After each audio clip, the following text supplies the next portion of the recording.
All right, everyone, welcome to the very first episode of the Revelers Rule Podcast, where we celebrate life loudly and lively. And I'm very, very excited to introduce my very first guest.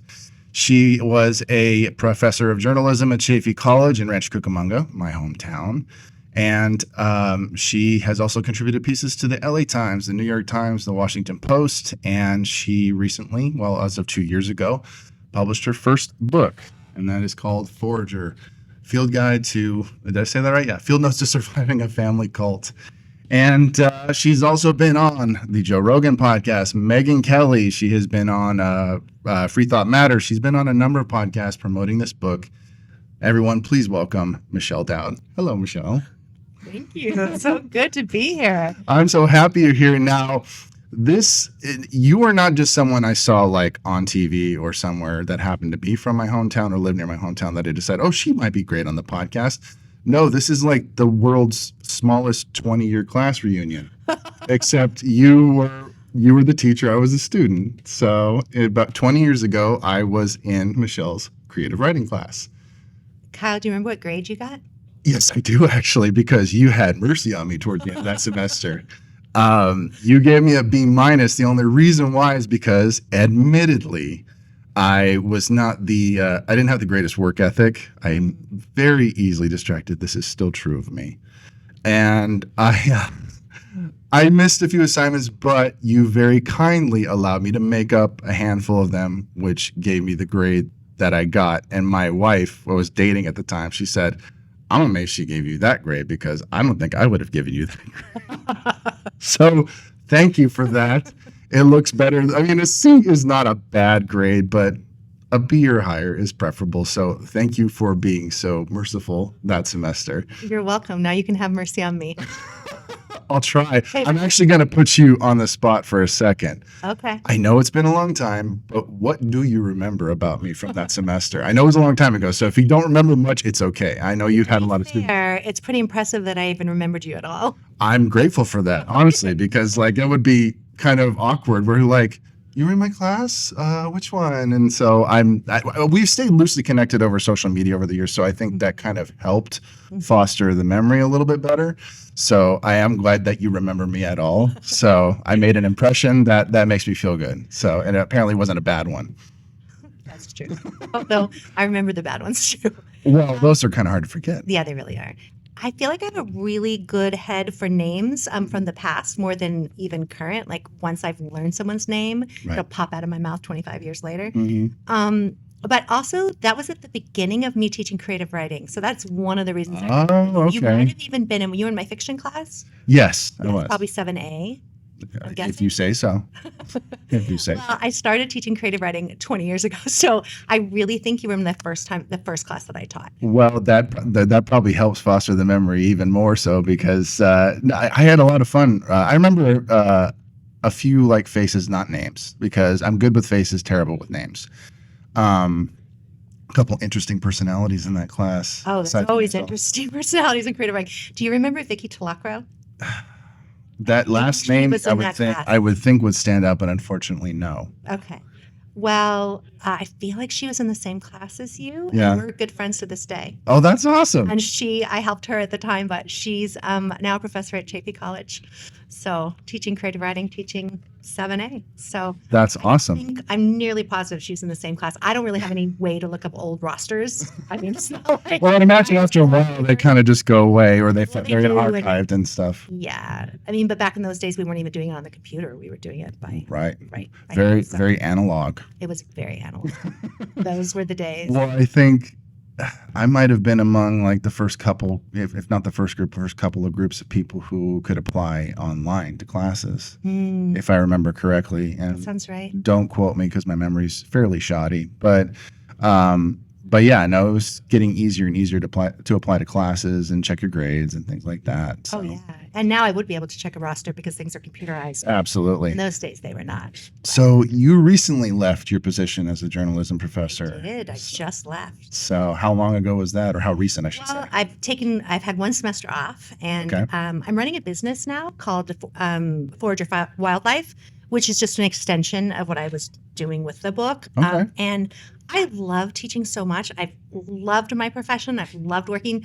But I started teaching college when I was 21. And I even That's nuts. I was 24 when I started at Chafee. And I had taught multiple other places. And at the time I started at Chafee, initially, I was teaching multiple places. And then I took a full-time job at Chafee. So I've been teaching my whole adult life. What have I done with my life? I'm in my 40s now, and I'm just figuring out my career path. Though I will say, A lot of people now. You know what, Kyle? I feel like I'm just starting my career path again. I mean, it's another. That career is path. true, because your profession was born out of your, from what I listened to in the podcast, your very large, growing desire to learn. You wanted to find out everything that you didn't know while you were in the field, which we'll get to that. If you're not familiar with what the field is, we will explain that. But yeah, it was just this very voracious appetite for knowledge or anything. And I think we teach what we most need to learn. Yeah. And I needed to learn everything, so I ate up knowledge, and then it's not like I grew up thinking I'm going to be a teacher one day, or even when I was 21, I'm going to be a teacher. Just like opportunities, how life happens. Opportunities came to me, and I took them because also I needed money. Well, there's that. Yeah. And then you become good at what you're passionate about. And that's all worked out for me. But the choice to leave was really difficult. And definitely my colleagues and my friends didn't think I should, because it is a really good and secure job. Yeah. But I have been reading other people's content and mentoring for, again, my whole adult life. And I felt like it was just time that I maybe thought about creating content. And it's really hard to do when you're teaching, because you're reading everybody's stuff. And Yeah. I'm sure you've heard this from other teachers, but like, if you're going to be good at what you do, you just take it home with you. And it's not even just all their work you're reading. You're like mentoring their lives. And Absolutely. It's just, it was very time consuming, and it took so much of my soul to do well. Mhm. And when the book came out, I felt that I was not able to do as good of a job because I couldn't be in both places all the time. Right. And I did take a sabbatical when the book came out. So I was on Which sabbatical. makes sense. And that was paid, and it was great. And Chafee was super supportive. Mhm. And then it just felt like it was time to take a risk. And it's something I've taught my students from the beginning, but especially in the last 10 years, that you have to go for the things that are important to you, even at the cost of like not knowing where it's going to lead. Right. I mean, and at this point, you've been teaching for 30 years. Yeah. So, I mean, it's not like you did it for a few years, like, okay, I want to try something different. No, you've been doing it for a very long time. So at this point in your life, why not? Right. I mean, and especially after the success of the book, like this was the thing that tripped me out most, because like I said, we were loosely connected on social media. We didn't really talk much. I think there was like an occasional DM, like, hope you're doing well, or something like that. Honestly, like I said, my memory's terrible, so I can't remember how much communication there was back and forth. But when I saw a picture of you and Joe Rogan together, I was just like, what the fuck is happening right now? And then I started backtracking through your socials. I'm like, oh my God, she wrote a book. Oh my God, this is incredible. And of course, because up until a couple years ago, it was a story you weren't ready to tell yet. And obviously it was something that I didn't know, and much less anyone else would have had any idea was something you experienced, which is the book Forager is about Michelle's time in a family cult, a cult started by her grandfather, who was in the late 20s, early 30s? Early 30s. Early 30s. Probably started 29 or something, but in 1931 it was in the newspaper. So Okay. So we'll jump off that platform. I've learned so much since the newspaper, actually. Right, I'm sure. But this cult was called The Field. Now, obviously, they didn't call it a cult. They didn't see it as a cult. Michelle's grandfather thought that he was a prophet, that he was going to live until he was 500, and that the world was going to end in 1977. And as you've said many, many times, spoiler, that didn't happen. And it's funny to me because, like, I think about him and people like Harold Camping, who said the world was going to end in 2011. I made so much fun of him on social media. I poked fun at him so much. Well, I'm not sure if we were following each other at that time, and it was just one of those things where, like, and we'll get into this as well, I was very, very devout in my own faith. Wanted to go into ministry, all that kind of stuff. All of that is no longer true. Wait, so were you religious when you took my class? I was very religious when I took your class. I was a I mean, Bible believing, go to church every Sunday, Bible study, middle of the week Christian. So very obviously very different from what you experienced. I went to a couple of really great churches, really nice people. They weren't too legalistic or bigoted, thankfully. Otherwise, I would have gotten the hell out. But for many, many years, pretty much my entire adult life up until a few years ago. So I was a hardcore devout Christian, ministering to people, trying to witness to people, things like that. I wanted to do all of that. And that's something you didn't know about me. What shifted? A lot. No, but was there a turning point? Was there like a... There were several. Yeah, I was going to say, there's usually like... It was incremental. It was incremental. It started, there were just some things I won't mention, but, that started to happen. But really the capstone, if you will, is when my nephew passed away in 2018. He was only 21. And he passed in a car accident. People who watch my content or listen, they know that story. But it's been 7 years, and miss him dearly every day. But it wasn't for lack of trying. Trust me, I tried for about 3 years to really step back into the fold, if you will. And the more I tried, the less sense it made to me. The more I tried, it just wasn't clicking or moving me as it did, and especially in contrast to certain things I witnessed, because the one thing I preface is that I know suffering is a part of life. You can't live life without suffering, and suffering can help build character, as you well know. And the thing is, though, there's times when people will say things like, oh, God has a plan for all of us, and then I witness certain things happening to people in my life where I'm like, what's with that? Why would God do that to somebody? And these are people who are some of the most devout followers I've ever known. Kind, wonderful, loving. They love the God and their families with all their heart. And then the cruelest things happen to them. And it's just like, I try to wrap my head around it. Because once upon a time, I'm like, well, he weeps with those who weeps, and he will, this, that, and the other. And then at one point, I'm like, I don't buy it anymore, because it just feels like manipulation from my end. And this is something that not a lot of people know about me. They do now. The people who matter, they know. But a number of people don't quite know. Although if they've been watching my social media, they know I've completely jumped off the deep end, away from that.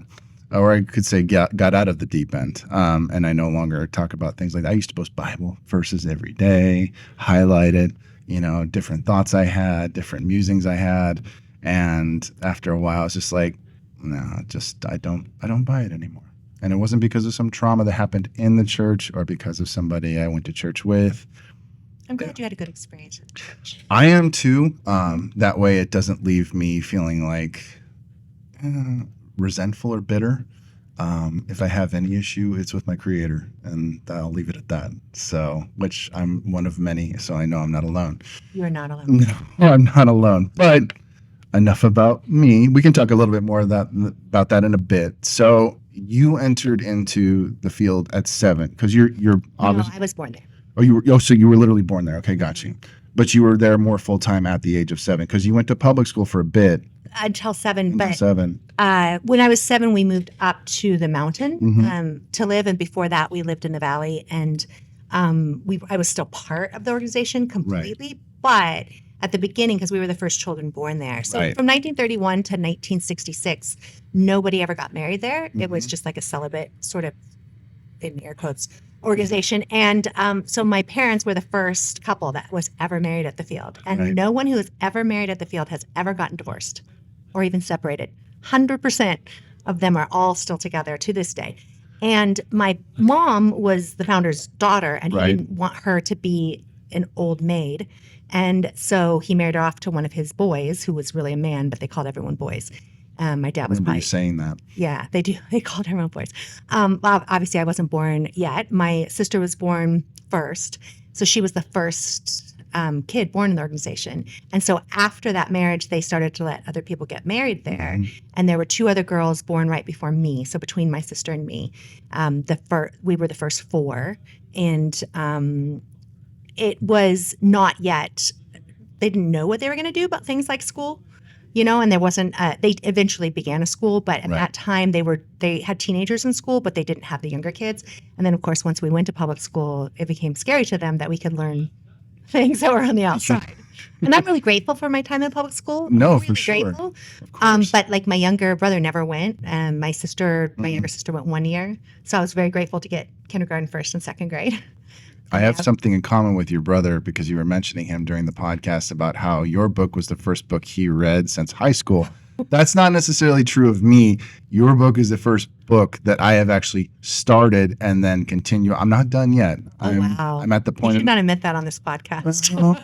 I tried. The time I was finally able to buy your book was on the Amazon Blackout Day. Oh yeah, where everybody was expensive. Yeah, so everybody was saying don't buy from Walmart, don't buy from Amazon because they're trying to stick it to the billionaires as if that's going to hurt them at all. But I got it on Monday. I'm like over 200 pages in within a day and a half. So it's the fastest I've read a book in a while. I'm at the point in your story where you are starting to earn money for yourself cleaning houses before you left the cult. But yeah, you're starting to do that for yourself, which you would continue doing after you left because that was the only way you knew how to make money. Yeah. And by the way, I stand by that. That was a great choice.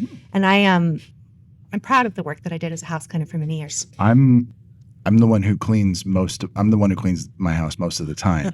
And I'm fairly OCD with it in terms of like, my wife will say sometimes, why don't you let the boys help you? And I'm like, I'm on the outside, I'm thinking, yeah, sure. And on the inside head, they're going to annoy me. They're going to fuck it up. I don't want to let them do it.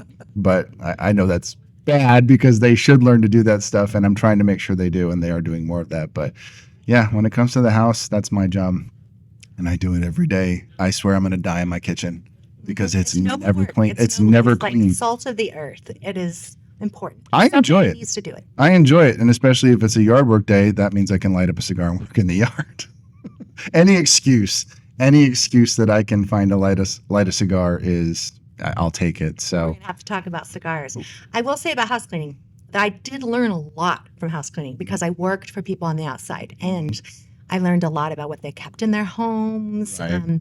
Learned a lot about their lifestyles. And not because I was a snooper, honestly wasn't at that age. I probably would be now. But yeah, but they would also talk about their lives in front of me. And some who were housewives, they were literally housewives and they'd follow me around while I did my job. I think they honestly were lonely. Yeah. So, they wanted to tell me whatever their deep, dark secrets were. No, to a 15-year-old. So that's how much they were bored and lonely. It's like, I need to talk to somebody. This girl is just as good as anybody. So, but I had a thought and it completely escaped my head. That's probably going to happen a couple times while we're here. But what I was going to say was that you said you kind of developed this ability to, well, not kind of, very much so, this ability to just hear things around you, whether you were trying to or not. You were just listening and you picked up so many things, as you said, like Rahab when she was spying and things like that. So it's, I don't know if I'm necessarily a student on par of the Bible as you are, because I haven't read it front to back in 1 year. But I studied it pretty closely for a number of years. So when you're writing out certain things, I'm like, I know that one, I know that story, I know that very well, and it's just. I was hoping that would speak to my editor. Was like, stop with all the Bible verses, just stop. I said, you know what? That is the story. All I knew, and that was the refrain in my head. I know Bible verses to this day because I memorized them all, but also that was the soundtrack of my childhood, and I just said I cannot leave that out because that is how I learned, and it was a legitimate way to learn. Learning the Bible is a history of our culture and the history of the dominant culture of our time. And I think that a lot of the stories, like the cultural narratives, come from this. And it was a worthwhile education. So I'm going to stand by that and say that, I'm not sorry that I spent time reading the Bible. There are other things that I feel really sad for that girl about, but the fact that she got a little bit of a Bible education on her own, that she was able to have access to that is, I'm speaking of myself in the third person, but I'm doing that intentionally. Well, it's an identity. It's an identity apart from who you are now. I mean, it's an identity apart from who you were when you left.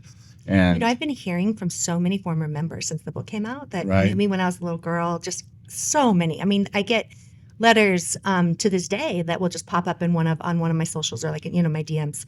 And something that I feel really interesting is they'll tell me that I was such a quiet little girl.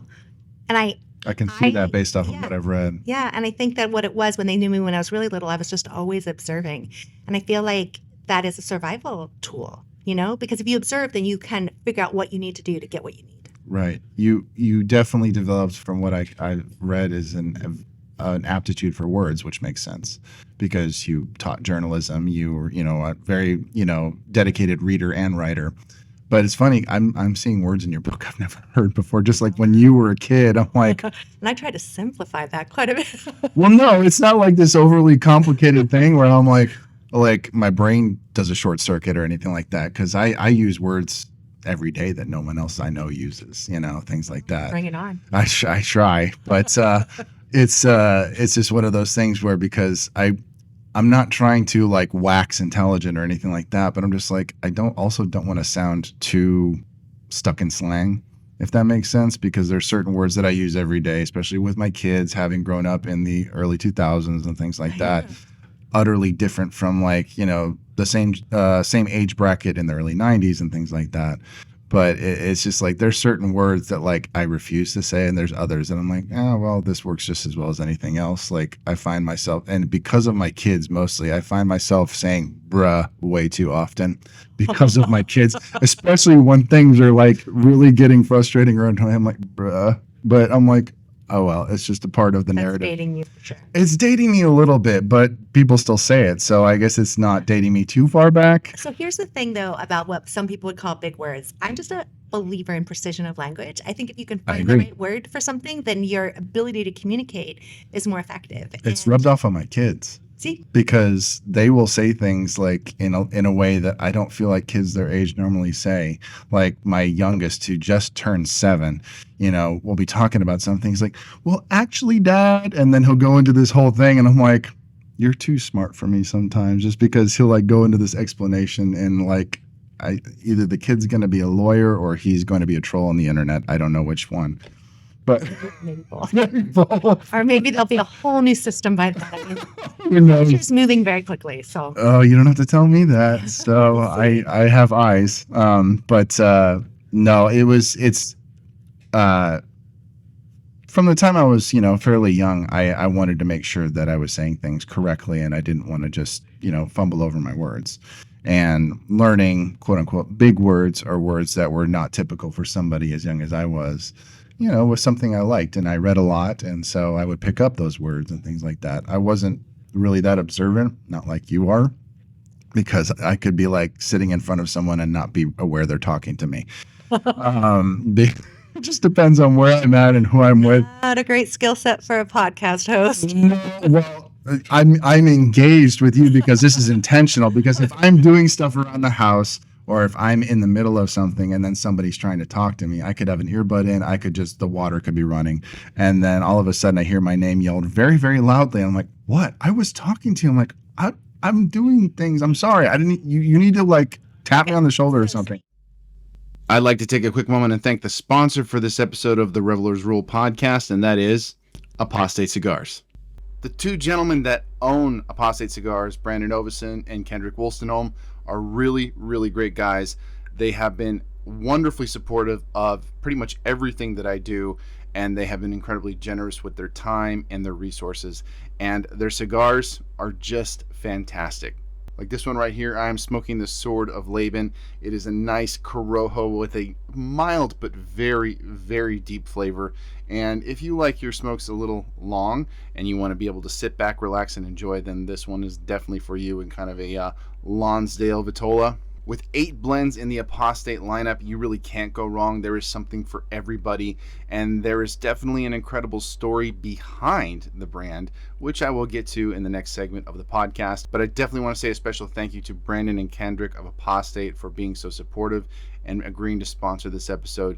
You guys are awesome. That being said, let's get back to the revelry.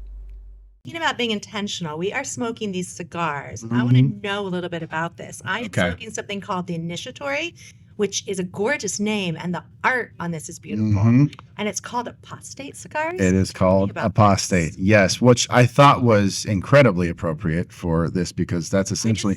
feel it is, and it's beautiful. Well, It's a work of art. because that's technically what you would have been considered for leaving as an apostate. You left behind your religion, your belief system, whatever, whatever you want to call it. And Apostate is a brand that I'm an ambassador for. I've known the owners. I've known Brandon a little bit longer than Kendrick. I met him first, but then I got to know Kendrick over, doing chats online. We've met each other a couple times in Vegas. Really, really great guys that used to be former Mormons. They belonged to the LDS Church. And they left, when How old were they when they left? they were right around like early adulthood, like in Did they between. do their mission? I believe they both did. Yes, Yeah, they did that their makes a mission. difference. It's like before Yes. or after. Before Yes. the mission or after. I think it's fairly typical for people who have left the religion. They did their mission first because that was required. Yeah. And You learn something doing that. exactly. So, I mean, you get to travel, which I think is one of the benefits of being a missionary for the LDS Church. But at the same time, they don't always send you to the best places Right. because they want to spread the word. But no, they did their missions. And then as they reached adulthood, they kind of realized this just kind of like with myself, this just is not jiving with me. There's things about it that I'm not okay with, that don't really resonate with me anymore or don't sit right with me. And so I was talking to Brandon about it recently because I was just recently in Vegas for Cigar Expo. And he was there with Kendrick and we got to hang out and talk. And I asked him, I said, when you left, what was it like? What did you do? He says, I went pretty hard into the excess and partying and things like that, which is funny because that's the exact opposite of what you did. You did not jump straight into that. You were like, I want to cram my head full of as much knowledge and information. I don't care how trivial or necessary it is. I want to learn. But these guys, I mean, I'm sure there were things that they did to try and, distance themselves from the mindset of being a member of the LDS. But they started with, drinking and partying and things like that, which I can't fault them for one bit, because if you've been denied There's that. also gender politics here because as a young woman, I think I would have been very vulnerable had I done those things. And I did not ever try smoking cigar or otherwise. I didn't do any pot when everybody was doing it at college. I didn't drink in college. But at the time, I think that would have been something very scary for me because Right. I didn't understand the culture around Yeah. any of those things. And I think as a young man, you're invincible, like you're not really Or you think you invincible. are. You think you are. You think And you I are. think for me, I just felt incredibly vulnerable, and I didn't want to Oh, yeah. lose my ability to perceive. Well, that, and you also wanted to maintain a good defense, a wall around yourself, because again, you were stepping into the culture that you were told was, there are a number of people. Some other words. They're heathens, things like that. They're the ones who are going to be condemned, and we're the ones who are going to be raised up. Or, they're the ones that are going to be swallowed into the earth. We're the ones that are going to be elevated if you are, following your grandfather's teachings, of course. And one of the things that kind of resonated with me when you're talking about like various times over and over again, just waiting for the earth to swallow you up. And certain things that you talked about where you're just like, you were fighting so hard while being pulled in completely different directions as a young woman, just about how you were trying to live the righteous life that you were told your entire life that's what you had to do if you wanted to be saved, if you wanted to be taken up into heaven at the end of days. And that to me struck a chord because like there were times in my walk of faith where I just was like, I wanted so badly to be a man after God's own heart, like David, incredibly flawed as he was. And we all are, obviously, but he really was. He, while he was young, obviously he had that going for him. But as he got older, he became an adulterer, a negligent father. He became a murderer. He became all these different things. And he still was considered a man after God's own heart. Go figure. Because God can forgive men. He just doesn't forgive women. That's things that Jezebel did are so much less than what David did. No, you're right. She was a product of her own culture, her own religion, and things like that. Not that excuses some of the awful things she did, but at the same time, she wasn't a Jew. She wasn't raised in that. She wasn't born in that. But like there were times so much, and while I wasn't even raised in the strict and utilitarian upbringing that you were, I was like thinking to myself, just like it always felt out of reach, just out of reach. Like, you're chasing the freaking dragon, like salvation or grace, the purity. No, not salvation. Grace, I always felt like was available to me, but just feeling like I was close enough to God, that I was really walking the walk, because I beat myself up a lot. And the thing was, I was doing that to myself. It wasn't anybody else doing that to me. I mean, I would observe other believers and people that I went to church with, people that I saw on social media, which don't do that. Because there were people that I looked up to for a bit that turned out to be absolutely terrible. Not because they did awful things and you found out that they were like a pedophile or something. That does happen. But they were just very, very much vilifying everyone outside of their sphere. And kind of pretty much exactly what the field did, because outsiders were the ones who were the villains. They were the ones who were the sinners and all of that. It's very tribal. It's incredibly tribal. And there were just so many times when I would hear things from other people that I, for a time, respected and looked up to. I'm like, what the hell are you talking about? That sounds awful. You're saying awful things about these people that you know nothing about. Yeah, they present themselves a certain way. That's contrary to how you present yourself. I get it. But that's in stark contrast to, like, say, the people that I went to church with or spent a lot of time with as a Christian, who have actually been very understanding of my position. They have not at all been condemning. They haven't even been pushy. They just kind of listen. Thankfully, I'm grateful for that, because they're like, what changed? Like, just doesn't sit the same way with me anymore. Doesn't make sense to me anymore. And they're like, okay, I get that. I can understand that. I'd like to make a public service announcement about looking at Instagram for heroes. Don't do it. Well, it's just that, you're looking at other people's outsides and comparing what you're seeing to your own insides. Mm-hmm. And that's always going to be a disconnect. It is. And so the one thing about genuine relationship, which is like this conversation is trying to have genuine relationship, is that we're then presenting at the same level the degree of disclosure that we're giving. When somebody's on social media, it's a parasocial relationship, and you aren't getting any vulnerability from them. I mean, whatever they're putting out there is very, and I put myself in this category, whatever we put on social media is what we're willing to let the whole world know. So it's not exactly spoken just to you. Even if it's not intentional, it's a front, and it's something, it can be. It's a public facing. Exactly. And we get to choose how we want to present ourselves. And I try to fairly. I mean, I don't want to put all my private stuff online, because me neither. Right? It's not, and so I don't know that it's a lie. It's just only one part of me. Exactly. That's all. It's a genuine part. And there have been times that I've been vulnerable on social media and stuff like that, and shared like what was on my heart or on my mind in a way that might be considered excessive or inappropriate or something like that. When I say inappropriate, I'm like not sharing like certain elements of my life that really people should not share. I mean, unless you're in that line of work, so to speak. It's like people don't need to know that. But there have been times I try to be genuine when I'm on there, so that way people can relate to me. Mm-hmm. Especially with this, doing the podcast, putting myself out there. I mean, I mostly post myself smoking cigars, which is fun. I love doing it. Sometimes it's anxiety inducing, because you're thinking, oh, I'm smoking, I should probably post something. And I'm like, screw that. I'm just going to sit here. Nobody needs to know what I'm smoking right now. They probably see me smoke it before. But yeah, no, you're 100% correct. Looking for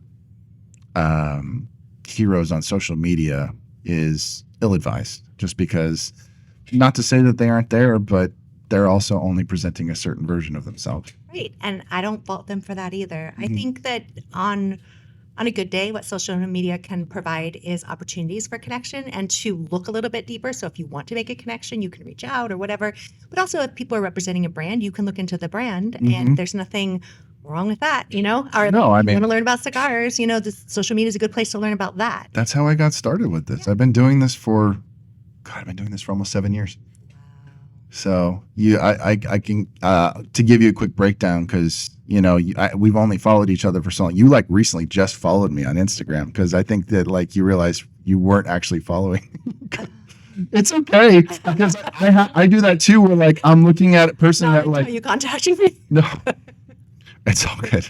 Because you were on MySpace back in the day. I think we followed each other on Facebook. Maybe you were. Maybe I'm just remembering something that completely didn't happen. It's not the first time. But But no, I know there's been like loosely kept tabs on each other via social media, and I remember, I think I remember not distinctly, but overall at one point I was on Instagram or something like that, and your name popped into my head. I'm like, I wonder what she's up to, and then I just followed you. I found you on Instagram. I followed you, and then like occasionally I would see stuff you post, and that was honestly the long and short of it. And then it wasn't until recently, like within the last year and a half, where I saw what you were up to, and I'm like, holy crap, that woman was my teacher. And it was one of those things, like when I tell people about you, they're like, holy shit, are you serious? I'm like, yeah, I mean, obviously no one knew about that, but it's not just your story, but it's also the fact that you've had the opportunity to really be out there and tell your story on various, productions, publications, podcasts, and TV slots and things like that. That's no small feat. I mean, just from your book, people wanted to hear that story, which is incredible to me because it's just like, this is your first book and it's had that much of an impact. I won't tell you about my first book. We actually do have in common that we are both published authors. My first book, I never speak of it because it is terrible. It was not good. I waited a long time to do a book, and I should have waited longer. Yeah. And I did do other publications prior, and then Right.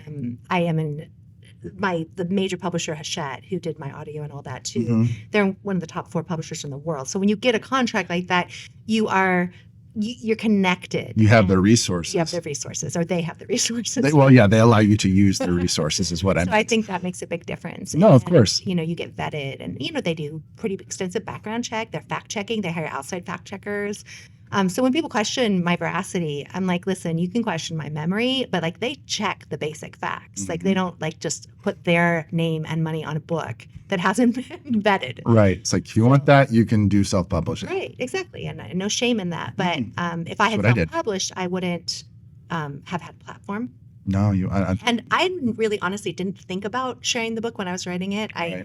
I got a contract before I wrote it, so I was paid in advance to write the book. So without that, I probably wouldn't even. that's the way to do it if you can get it on me, honestly. Well, it You is can. because it gives you a deadline. It's a very, I did the whole thing cover to cover, like start to finish in 4 months. I remember you saying Yeah, that. That's But incredible. I had I had the benefit of COVID, but I didn't You have had COVID. time on your hands. Right. And then, I was teaching, but I was teaching online. I was teaching, it was just a different format, and I wasn't running around. So I was home.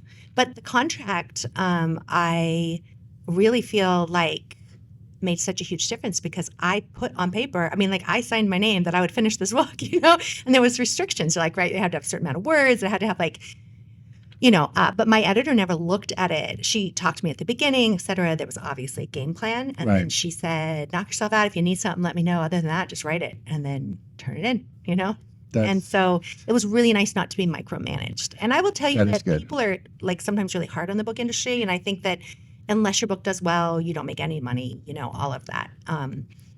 There's something called earning out, which means that you pay back your advance. And I don't physically pay it back, but all the money I would get on the books goes to pay back the advance first. And then once you do that, you start earning royalties. That's almost like your union dues in a way. Kind of. Paying your dues at the beginning, and then you get to see a return. Uh-huh. So And most books don't get to that point. And so I've been very fortunate to be making royalties now and to really feel that I had the opportunity to be supported in something that was really difficult for me. And even going public and talking, honestly, that was harder than writing the book. 'Cause- was that scary at all? Yeah. You're not that scary, but I've also gotten a little more used to doing this. It was really petrifying at the beginning because people ask you a lot of personal questions, and I've learned enough now that I would have refused to answer those questions. But at the time I was being asked them, I felt like, they're not about the book, and they're not they're not even personal about me. life, right? Yeah, they're about my personal life. And I look back now at the, not very long ago when I felt obligated to say something about those topics. And now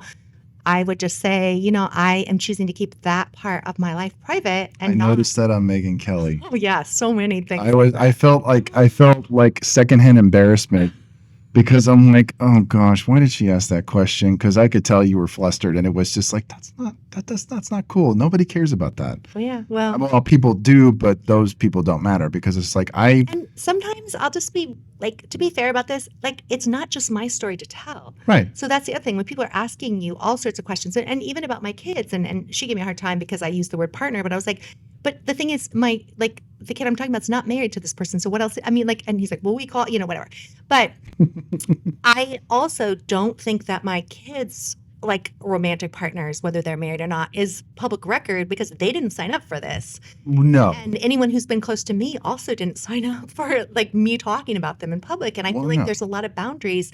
Like I had set for myself that I wasn't like the man I had all my kids with. I was just like, I will not talk about you on this book tour because, it's the father of my kids. And I feel that that reflects on them. It reflects, I don't think his story is, and he came from the cult. Yeah. So I don't blame him for being a product of a cult because he was a kid when he got like basically put in a cult. Well, yeah. And then also like, I just feel like there's just so much surrounding that is just not anyone else's business. No, not at all. I completely agree because, it's one of those things like, stick to the story at hand.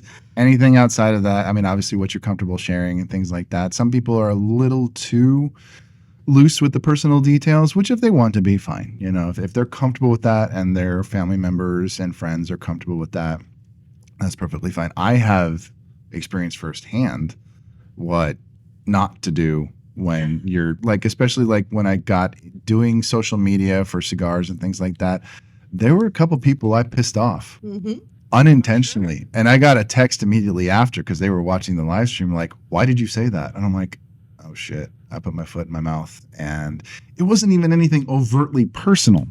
It was just the way I said it and how I worded it. And they're like, why did you say that? What do you mean by that? I'm like, apparently I don't know, because when I said it, I thought it was okay. It sounded fine in my head, but now I'm realizing I was very wrong about that. And when you have a big platform, it's like, and the thing, my platform's not that big. That's the crazy thing. I only have. I would have written myself an index card. So anybody out there who all of a sudden finds yourself in public eye, I would have written myself a note card that said, I will not discuss these issues. And so I could, even if the person, because usually they don't give you any opportunity to tell them that ahead of time. Right. I would just say, like, that is not something I feel comfortable talking about, or I have made a commitment to myself not to discuss that. And I would just move on. Benefit of hindsight. Yes, exactly. As I say often, that damned hindsight, because you think about it later, like, I could have done that so differently, but you can't change it. So you learn and you move on from there and just don't do it again. Yeah. But yeah, that is a tricky thing about having a platform. I've discovered, and there are certain things you can do as a creator that some people won't bat an eye at, even if you're being ridiculous, even a little obscene. Because, there's YouTubers I watch who they curse constantly. I be perfectly honest, I curse a lot. I'm restraining myself from, because like the F word is out of my mouth every few words. It probably shouldn't be, but it is. No judgment. No, absolutely you not. have to decide on whatever media what is or isn't appropriate. And so what I would say to a friend, I try to show up a little bit differently in an interview to consider that there's a wider audience and they may or may not want to hear my expletives. But I also think that when it comes to even to Christianity, I've been asked to make like bold claims about Christianity. And I'll like say things that I know are true historically, but as far as what other churches are doing, I've been to many, many churches, but I am not making a statement, a generic statement about Christianity, because it's so many different things.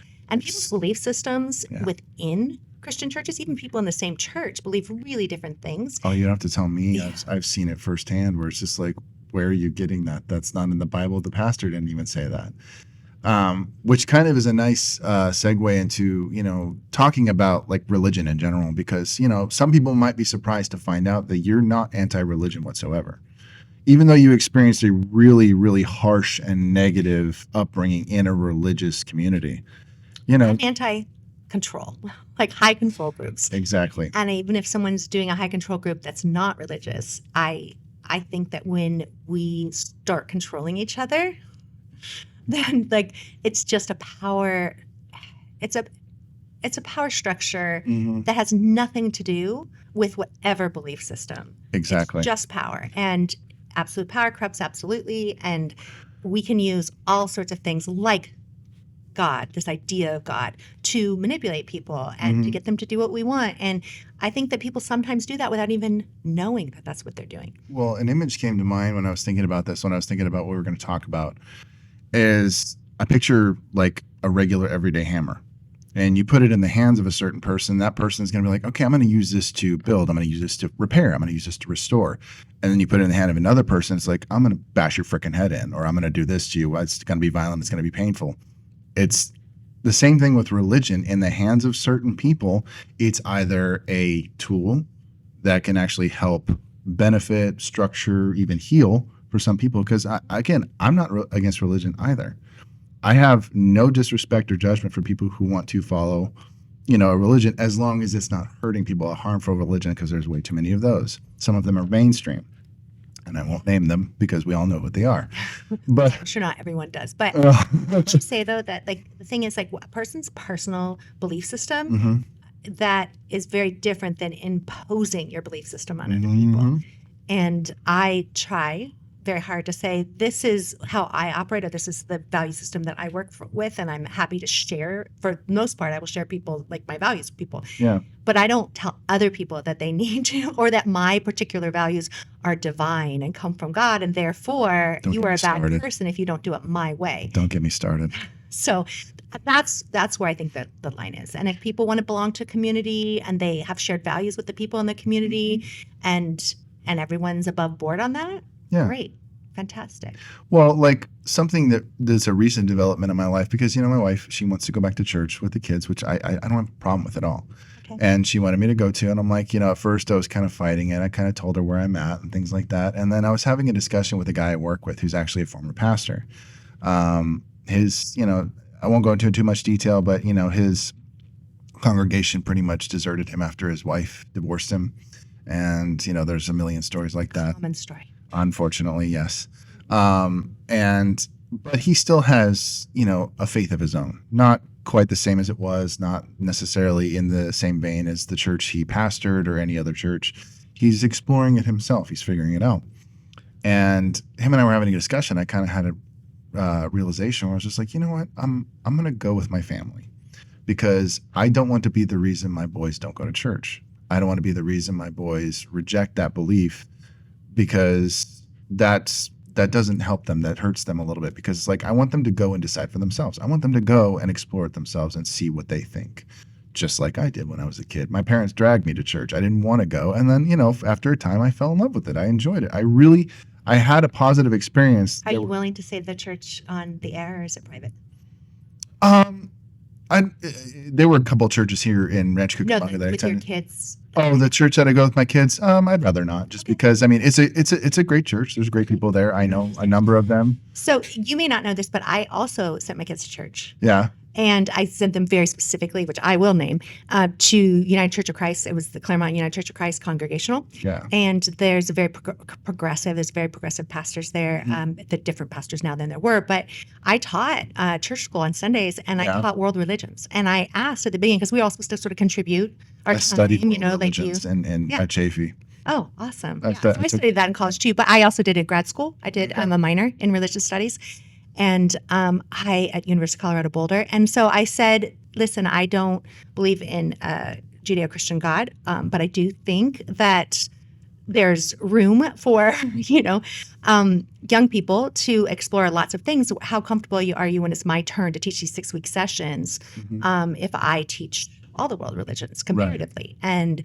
And just give this, like, do 1 week in each major religion or whatever. And they were so gracious. They're like, that's beautiful. We'd love for the kids to get an education on that. And so I felt like that in and of itself is just such a beautiful way for a community to approach someone who comes in and says, I'm not going to teach you that. If you want me to be part of your, teaching program, then this is what I want to do. So I thought it was great. My kids got confirmed, but my youngest, she won't mind that I say this. She went up to the pulpit. She did a 2-year confirmation thing, 8th and 9th grade. And so she's like 14. And she said, hi, everybody. I'm so grateful to be part of this community. I am choosing to continue to be part of this community for now. I am an atheist, and And what I love about this church is no one of you mind that I'm an atheist. And so I don't believe in the God that many of you believe in, but I do believe in people and people supporting each other. And that's what I've experienced here. That's fantastic. And I just thought that was wonderful that there was space in that church for that to happen. And I also thought, I don't want my kids to hate other people who believe. I want them to find what works for them and to respect other people's value systems and belief systems. You're one of maybe like 2 or 3 professors who I remember specifically. When I was at Chaffey, like I remember your name and the impact you had. The other professor was when I was taking monotheistic religions was Ryan Falcioni. Good friend of mine. Yeah, Ryan's a great guy. And I would see him like you when I was still... I didn't finish college, unfortunately. I tried, but I allowed life to get in the way. And I couldn't pass math. I tried 3 times. I couldn't freaking pass it. I just couldn't do it. But math is nowhere near any of the strong suits I have. History and English were my strong suits. And, when I was still there and I would pass by you guys, I would deliberately go out of my way to say hello because you were 2 of the professors who had an impact on me, and I enjoyed their classes thoroughly because there were some classes I took. I'm like, I can't wait till the semester's over. But do you know Ryan was raised in a high control group? It doesn't surprise me. Yeah. I won't go into the specifics of his because that's his story, but he would not mind me sharing this.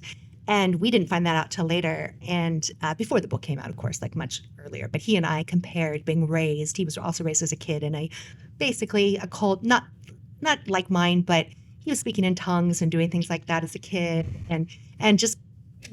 I've witnessed that. It's the weirdest thing. Yeah, it really is. But he was raised in a really, really, really tight and judgmental space. And I think that not everybody who comes out of that ends up being judgmental. They sometimes end up being so open-minded. And he is phenomenal at what he does. And when I recently was faculty lecturer of the year at Chaffey and I gave this talk, I did like this one-woman show. I had him in there as I kind of did this scene as he was my bartender in the scene, and we were talking religion and on the different stuff like on the stage, and so we've been close friends for many years. I like what Joe Rogan said when you were on his show about like what's the difference between a religion and a cult. A cult is that the guy who's leading it knows he's full of shit, and in a religion the guy is dead. So I thought that was actually pretty funny and pretty poignant when you think about it, because that is the contrast rather. And I remember, do you watch stand-up comedy much? I love stand-up comedy. Okay. I don't know what you consider much. I watch it. Okay, I watch and listen to it all the time. I actually took a stab at stand-up comedy at the end of 2023. That doesn't surprise me. All right, so who are you referring to? Tom Cigar, where he's talking about like, it has to be old. It has to be old, otherwise, it's questionable. It's iffy. Now, he didn't put it in those words, but that was the point that he was putting forward, where it's just like older religions tend to be the ones that are a little bit more, along the lines of what you're looking for. If you're looking for structure, if you're looking for purpose and things like that, or, he doesn't have any problem with that. But like newer, weird, strange, very controlling religions, and he did say Scientology as one of them, which, we could go into that, but we're not going to, because I think Leah Remini has covered it extensively and everybody seems to know what they're about. But it's the older religions tend to be a little bit more worth exploring, and some of the newer ones, even the offshoots of the old religions, can be a little bit iffy. You step into it. They're just more susceptible to power abuse. Mm-hmm. Unfortunately, yeah, it's scary, and it was one of those things where, like, I remember for the longest time, where, and I never said it out loud, but in my head, it was probably a little bit of a prideful flex in my own mind, where it's just like, I'm so glad I know the truth, because that way I'm not susceptible to falsehoods and false teachings. And I look back at myself, I'm like, yeah, but you're smart enough. You don't really need a religion to not, you don't accidentally join a cult. Well, actually, no, you kind of do accidentally join a cult. But people do accidentally all the time. But I don't think any of us have access to the truth with a capital T. No. I mean, we can find truths inside of us, but how many things have you believed with your whole heart with the truth that you no longer believe? I don't know that you could even count. You'd have to really sit down and do a reckoning. Santa Claus, right? Easter Bunny, and the lies my parents told me. But even things culturally that we think No, are I truths, know. that, like, scientifically, that we think are truths. Mhm. And then we find out later that that was the best truth that he come up with at the time. And Yeah. now there's another version. And often at the time that that was being questioned, the person who was questioning that truth is persecuted, sometimes, you know, definitely condemned, and ostracized. And at the end of the day, perhaps killed for questioning something that people thought was the truth. So I don't know. I don't say that I speak the truth. I do to the best of my ability, but I don't know the whole story. I don't know the whole story of anything. Okay, so Michelle was curious about the brand that, you know, the name that I use for my brand and things like that, as well as the fact that this podcast is called the Revelers Rule Podcast. And I guess the short answer to that would be like, well, actually, no, there's not going to be a short answer. I take that back. Going back to when I took like almost 3 months off from doing any kind of like anything for YouTube, shooting content. I would post occasionally, you know, got to keep up appearances, and that damn algorithm only likes you if you're present, you know, regularly enough, which is annoying. But I was originally, you know, as I told you, originally called Dad Smoking Cigars. All of you know the story. But I was trying to think of what would be a good name, and I threw some things around. I won't say what they were because they were cringeworthy, but the word revelry is not a word we use much. It's not old school. It's very old school. I mean, you hear people some saying like, you know, oh, this person like revels in annoying me or revels in doing this, or, you know, it's a word that is used semi-regularly, but still not a lot. And I remember just like it popped into my head, and I'm like, okay, how do I use that? And just, you know, smoke and revelry. The idea of loud and lively celebration, which is as close to the Webster's dictionary definition that I think I can get from memory. I actually started a merch line, which I have a link to in my Instagram, with shirts, you know, displaying that. I would have worn one, but I wanted to look a little bit nicer for this. But no, just the idea, because revelry encompasses so much more than just cigars. You know, maybe it's enjoying a glass of whiskey, or maybe it's just spending time with friends, having conversations like this. Whether or not cigars are part of the conversation, they definitely do enhance the conversation, I think, because some of the best conversations I've had, especially like with my dad and certain friends, have been over a cigar. And, you know, they also kind of help you keep a certain kind of focus when you're maybe having a conversation or you're just alone with your thoughts. It's a form of meditation in a, I don't want to say a strange way, because people have been smoking cigars for centuries.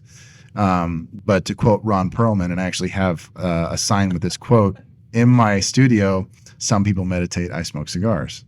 And it's very true. The times that I've been very creative or thinking about things, or I just wanted to completely disconnect, is in my little man cave, which I would have loved to have you in there, but it's not a very big space. It's also a little messy. It's definitely nothing like Joe Rogan's man cave. And that was impressive. Oh yeah, well, I mean, he has the means to set himself up a really nice man cave. But I was very fortunate in that I was able to build like a 7x10 little structure in my garage. It's where I do voice work, and it's where I record my cigar content, and it's a nice place for me to. Nobody bothers me in there because my wife hates the smell of cigar smoke. My kids aren't utterly repelled by it, but they also know when I'm smoking, they don't want to be in there because they're like, okay, I can't be in here. And I'm like, that's fine. Get out. You know, it's your own time too. That is. So I started smoking. I don't smoke as frequently as probably people suppose I do, but I generally smoke cigarillos, so they're like small. But I'll smoke a cigarillo when I start. It's like a ritual when I start a new creative project. That's great. And I sit outside and I open, like, you know, and that's part of how I enter into the creative space. So for me, it's a very creative act, like being with cigars. So when I found myself on Rogan, like smoking reminded me like internally of a creative activity. And so it felt very natural to extend that to conversation. Right. I think that it's very reasonable to enjoy not only smoking cigars, but doing things that feel good for you. And I think everyone has to find where that balance is between feeling good and being hedonistic. And I think there's a huge gap between those things. Well, yeah. And then there's, unfortunately, some of the more, you know, narrow-minded individuals who, you know, maybe see somebody smoking a cigar, they equate it to like somebody smoking a cigarette, which, again, don't even get me started, because one of the one of the big things that I've tried to do with my platform is educate. And the root of ignorance is lack of education, is the fact that you don't know what you're talking about and you make assumptions about it based off of any stereotype you may have heard or seen. And, you know, the reality is that cigars are nothing like cigarettes, and that they are all natural. They are not loaded with chemicals, and they do not, I can go weeks or even months without smoking a cigar. Right. Me too. Without feeling like I'm going to lose my mind, or I'm going to get the shakes, or be jonesing so hard for it that I'm going to snap or anything like that. Nothing like that. Now, I miss it when I'm not smoking because it's one of my favorite activities to do. You know, kind of like you said, it helps stimulate thought and creativity because, you know, while you're doing it, you can't help but think. You know, it's nothing even remotely distracting. I can do I can do this without being distracted from what I'm thinking about or what I'm doing.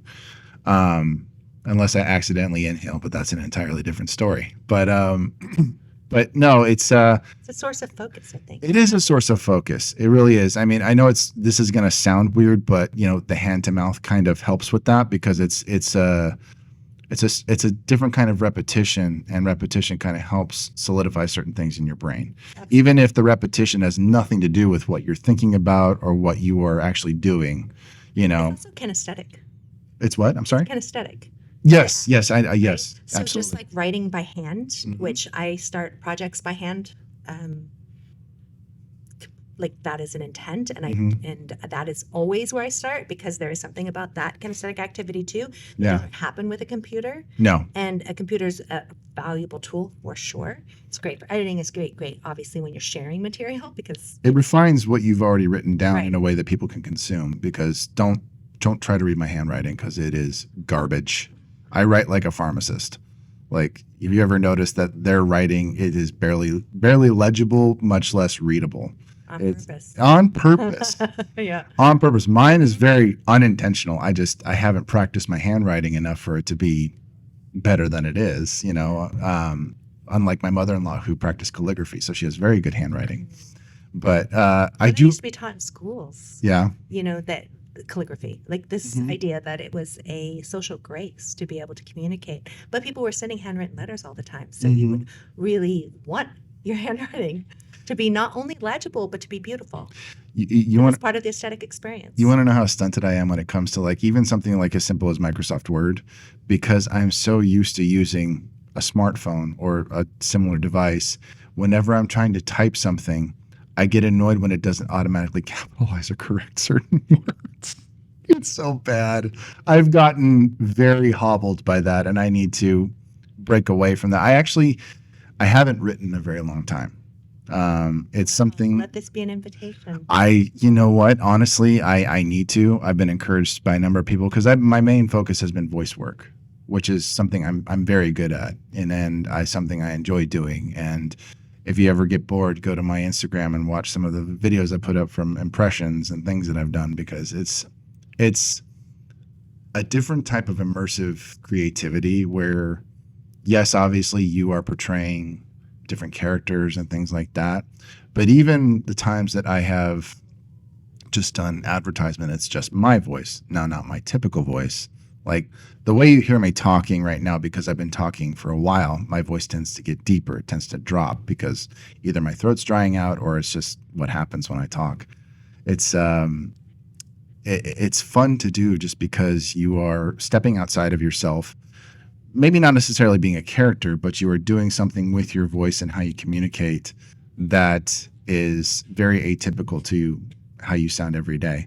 And it's really fun to do. It's a lot of fun. Yeah. And you got a taste of that when you narrated your book, which I haven't gotten the Audible version. I've very much enjoyed just reading because, I mean, yes, I would love to. For the listeners, it is available on Spotify. You have a Spotify? Oh, okay. Yeah, it was one of the first. I mean, there was a whole group of firsts, obviously. Not but among just the mine, first. but yes, that was released on Spotify. So if you don't have an Audible account, you can listen to it on Spotify. Oh, well, I wish included as your member in part of your membership. Oh, okay. Well, I don't have the premium membership, so I wonder if for your listeners. Yes, I will. Please download the book and listen to it. I mean, it's been a fantastic read.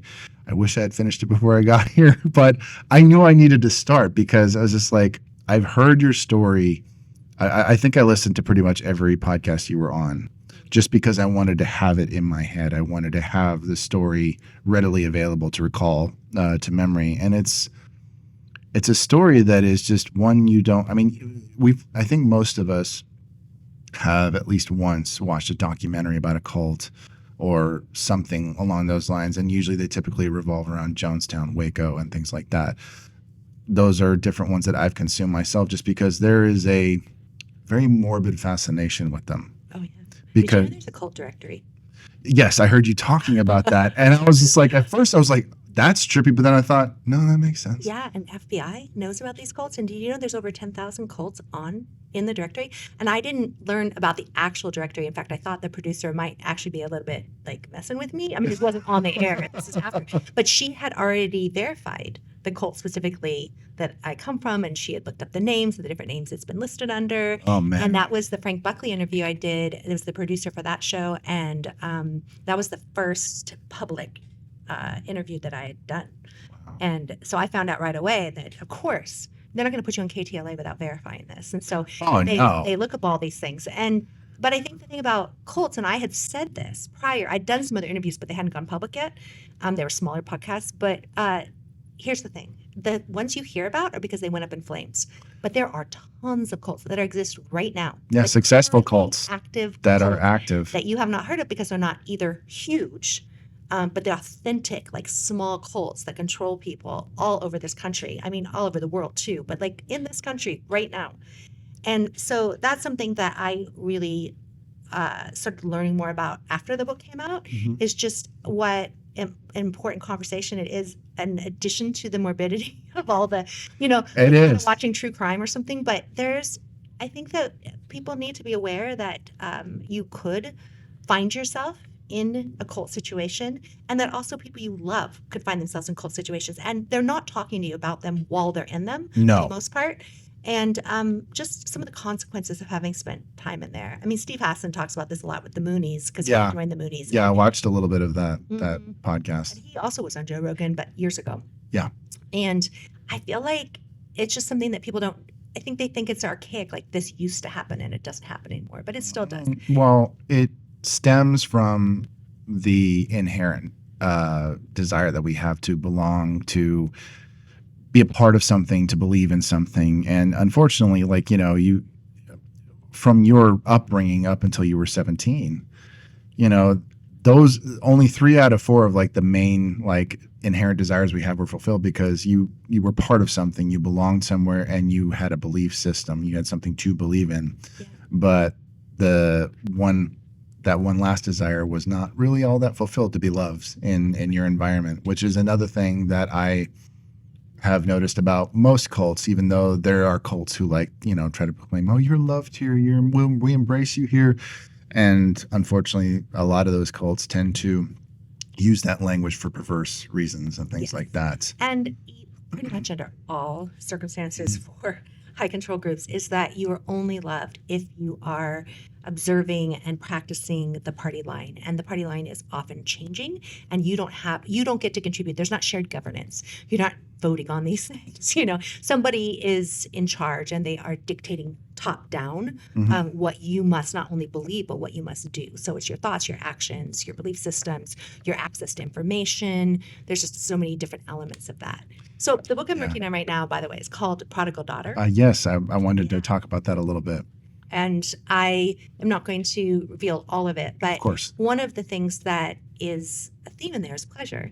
So it works out well with the cigar conversation today. But how suspicious we are of women who experience pleasure, as if it is the downfall of humankind, but specifically the downfall of men, when women are experiencing pleasure. And I think that women hold themselves, but it's cultural, to very specific standards, and often judge other women for participating in things that can be perceived as purely for pleasure, like cigar smoking. And so I certainly have received some great condemnation from women who think that I'm a bad example for the youth or whatever by smoking cigars. And I find that, not to judge specifically like specific women for their belief system on that. I think, though, that they were indoctrinated to believe that they didn't have the right to pleasure. And especially people who get angry, and this is true of men or women, people who get angry at you are usually denying something in themselves.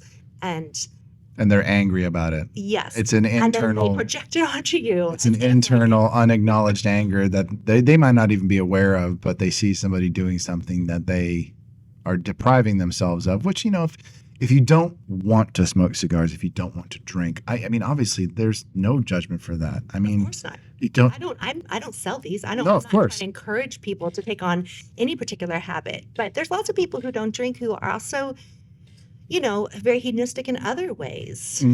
And, like just Gene Simmons.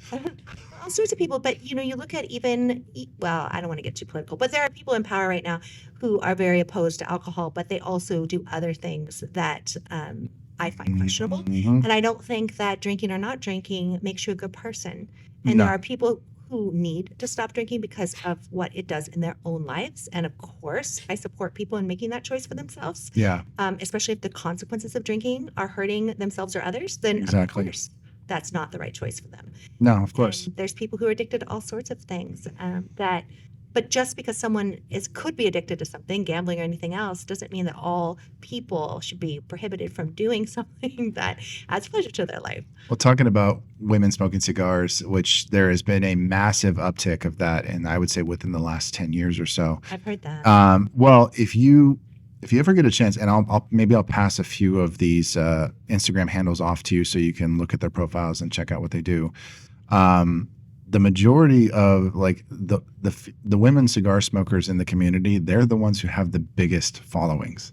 They're the ones who, like someone like myself, which I think I'm all right to look at, but at the same time, it's just like I can't compare myself to my female counterparts who are doing cigar social media and influencing and stuff like that. I can't compare myself to them because it's a completely different vein. They have a different way of presenting themselves and doing what they do, and I love it because they're doing it because they want to. They're enjoying it, and yeah, there's been a lot of shit thrown their way. Yeah, but at the same time, they're killing it, and it's not just a man's world anymore in the cigar industry. There are a lot of cigar brands and stuff like that, shops and the like that are owned by women. Well, any woman in the public eye is going to receive more scrutiny than men, regardless of what she's doing. Which sucks. Yeah. If you have a public voice as a woman, people are going to attack you. And what they're going to attack you for is very rarely your ideas. It's the way that you present yourself, and then they're going to attack the way you look, and they're going to attack your relationships, and they're going to attack, your quote lifestyle, even if they don't know your lifestyle. And it's just something that I think that we are, as a society, still uncomfortable with, is women having sort of the gall to present themselves in public as the authority of anything, even the authority of your own self is suspicious in women, as if you don't have the right to your own opinion. I don't have any problem with listening to men, by the way. I just think that culturally we are much, and this isn't just my opinion, that we are much harder. Women get so much more online harassment, and myself included. Well, no, and it's just like it really sucks because the platform is meant to be used for everyone for what they want to present, and whether they are presenting a completely different version of themselves than is actually real, it can be cathartic, it can be escapism, it can be something that is done just for fun and creative purposes. Sometimes it's done for an actual living, but it's one of those things where sadly for women is damned if you do, damned if you don't, because there can be a guy online being an absolute jackass like Andrew Tate. And there could be a woman who is, speaking her truth or whatever she believes is, the most poignant things in her life. And it could be something that is like so far from harmful that it's laughable to get upset about it. And it's just like, she's just talking. Female athletes, it's, they're doing their sport, but if they open their mouths and give an opinion about the sport, it's even really suspicious. I remember one of the best things that I saw on social media. This was a few years ago at, I can't remember which Olympics it was, but it was when Simone Biles and her, the women's gymnastics team was competing. And there was a post of her and her other fellow gymnasts at the beach, and they're like everybody wearing bathing suits, and they just pose for the camera. They're extremely fit women with very defined characteristics of their body. And like, there's some keyboard warrior, if you will, who says, it's not attractive when women are muscular or like that. And then they basically clap back saying, we don't do it for you. And it's just like, they're athletes. They're not going to look like everybody else. They're not going to look like us everyday people, because they are training their bodies to do something that is so beyond my ability to even consider or picture myself doing. And it's just like, why get mad about it? Just scroll on, move forward. Well, I think that women athletes specifically exhibit strength. Mm-hmm. And I think women in politics or women in any area, it is a sign of strength that they have gotten themselves to a position where they're making a living off of whatever this is, or that anyone wants to listen. I agree. That can be intimidating for men and women who are unaccustomed. I find it like honestly inspiring, just because, I mean, anybody, man or woman. But I think when I see especially women who are stepping into what is normally considered a man's domain, I find that especially incredible and very fun to watch and very exciting. And I actually get a lot of joy and entertainment from the people who are getting pissed about it. I'm like, you guys just really don't have anything good to latch onto, do you? You have nothing good going on in your life, or at least to the point where you just get angry about something that has literally nothing to do with you. And that's the hilarious part for me. Into religion too, there are many major religions who don't let women speak in public in their religion, and this can be smaller churches, but obviously the whole Catholic Church has male grace, which is the world dominant religion, and there's just a lot of centuries of protocol around who's allowed to speak for God, and it's a very male God that has dominated Western culture. And I think that contributes to our fear of women, and including the story of Eve, being the original committer of the sin. I mean, she was tempted by certain. I want to point something out with that. And it was interestingly a pastor that pointed this out. And I actually liked this particular view, is that he says, I find it ridiculous that people blame Eve for original sin, because it said in the Bible, Adam was there with her. When she ate of the apple. It's not like she just like walked up to him and was like, hey, want to try this fruit? And he said, oh yeah, sure, I could eat, anything like that. He was there when she was being tempted by the serpent. He was standing there with her. He is just as culpable, if you believe this, just as culpable that everything in the world got as fucked up as it did. And so if you look at this as a story, right? Like in the story, the fact that the woman is willing to do the action also shows that women can be bold. Well, no, exactly. Even if you are entirely opposed to the action that she did, but it's eating of the tree of the knowledge of good and evil. And so she acquired the knowledge before Adam. And you can blame women for that as a myth, or you can also say like, wow, how courageous that a woman is willing to risk her security to find truth. Yeah. And that part is very rarely even if she's being lied to, it's just like she's taking a risk. Well, sure. But if you're looking at the story just as the action of it, this is what she believes in the moment, is that she can have access to truth if she eats of this fruit. Right. And it's interesting that the story then turns itself around as if now women shouldn't have access to something. When depending on how you want to interpret this, you could say God, being omniscient, knew that putting something in, just like we do with our children, right, in front of you and telling you not to do that was probably going to tempt the humans to do that. And that's how we entered the world as we know it. And that's how we became human as we know it, according to legend of the myth of the legend of the Bible. And that God knew that, and it was good. And that was part of the ritual and of that becoming was human.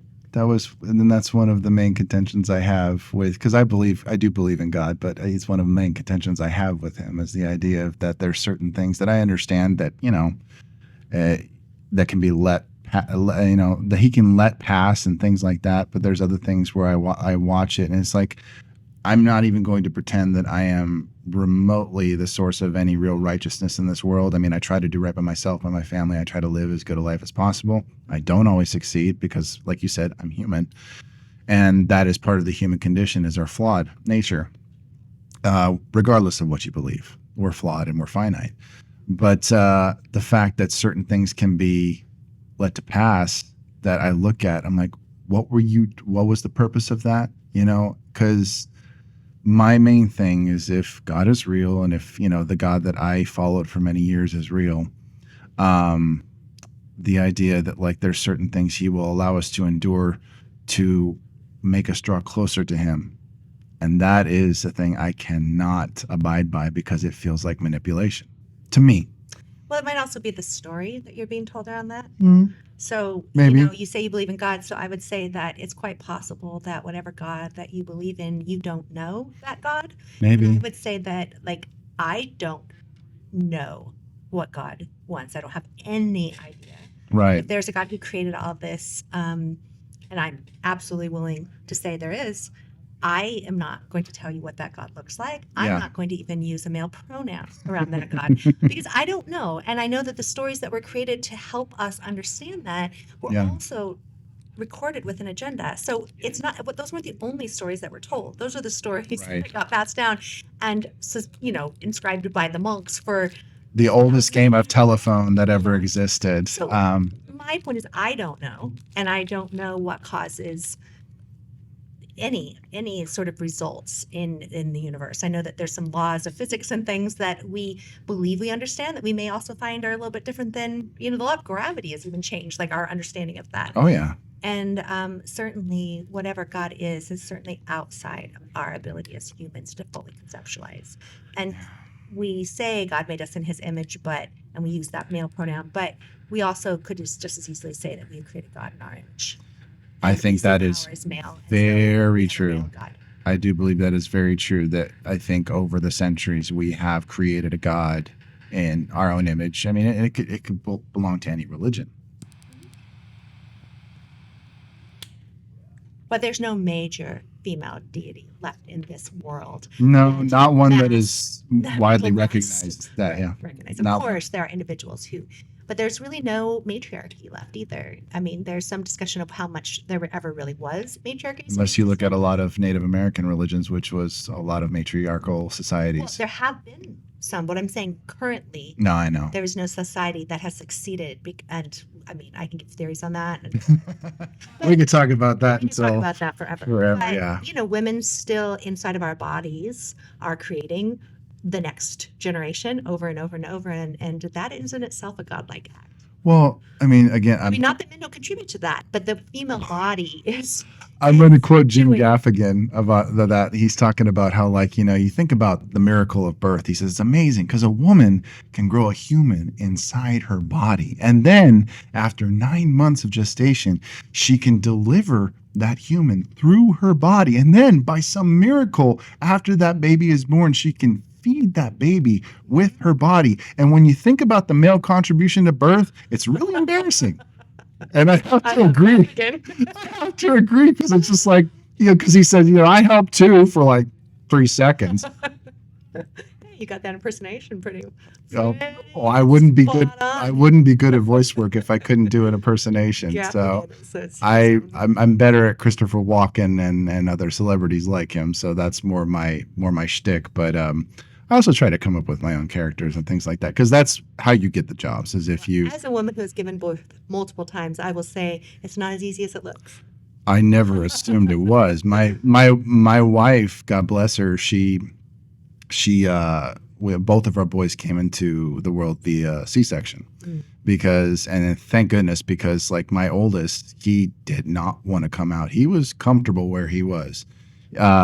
His uncle, my brother, same thing. My brother was 2 weeks late. My wife was, her due date, we went to the hospital and almost 24 hours, and he just wasn't coming. So we had to make a decision, and we did. And thank goodness, because not only was his cord knotted, but apparently his head was also a little bit too big to even get through the incision. He has my big head. It's a Garrett So male we're trait. very fortunate that, medical science has provided alternatives to the birthing canal because women died in childbirth all the time throughout all of human Oh history. yes. And so we're very fortunate that fewer women die. More women still die from childbirth than people know. Mm-hmm. It's still a thing. It There's is. still maternal death rates. And then, but also, no, all the medical science we can do, we cannot yet grow a human body outside of the human Not the female successfully. body, Not successfully. So And it's. so we accomplished some things, but we have not replaced the role of women in And why would you want to? That's a. continuing the human species. Well, I'm not saying whether we should want to or not, but I am saying that we provide a valuable contribution that is not often recognized well, that's just it. by religion. I've had a number, like I would say even more than my male friends. I've had a number of female friends throughout my life. Like, just I tend to, I have a handful of guy friends and then a lot of, female friends that I grew up with and things like that.